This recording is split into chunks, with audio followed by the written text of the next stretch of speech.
सना मकबूल वर्तमान गंभीर रोग में पीड़ित होई हस्पिटाल भर्ती होइछंती।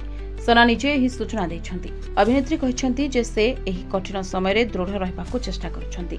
बिग बॉस OTT 3 विजेता और टीवी अभिनेत्री सना मकबूल गत किछि दिन धरि असुस्थ अछंती। किछि समय पूर्व अभिनेत्री हस्पिटाल निजर एक फोटो शेयर करथिले जेउथरे से बहुत दुखित देखा जाउथिले। सना को लिवर सिरोसिस रोग होइछि बोली से निजे सूचना दैछंती। अभिनेत्री कहिछंती मु किछि समय धरि ऑटो इम्यून हेपाटाइटिस रोग रे पीड़ित अछि किंतु एबे परिस्थिति आहुरी खराब हो जाइछि। एही कष्टकर समय रे मध्ये मु मोर मनोबल दृढ़ रखिबाकू चेष्टा करिछि। सना आहुरी मध्ये कहिछंती मु एवं डाक्टर माने लिवर प्रतिरोपण को एडाइबा पई जथा संभव चेष्टा करूछु।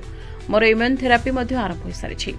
मु केवल चाहूँगी जे प्रतिरोपण भली बड़ जिनिसर आवश्यकता बिना यह रोग भल हो जाऊ।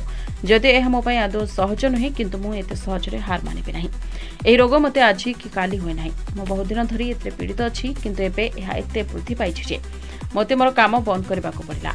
यह अत्यंत कष्ट देछि कारण मु सफलता पाइबा पई बहुत कठिन परिश्रम करिछि एवं जेतेबेले सब किछि भल होउछि मोर स्वास्थ्य मोर साथ देउ नाही। मु एबे टिके स्लो रे काम करूछि किंतु एबे दृढ़ अच्छी सकारात्मक मनोभाव वर्तमान भली कठिन समय रे सबुठारु गुरुत्वपूर्ण।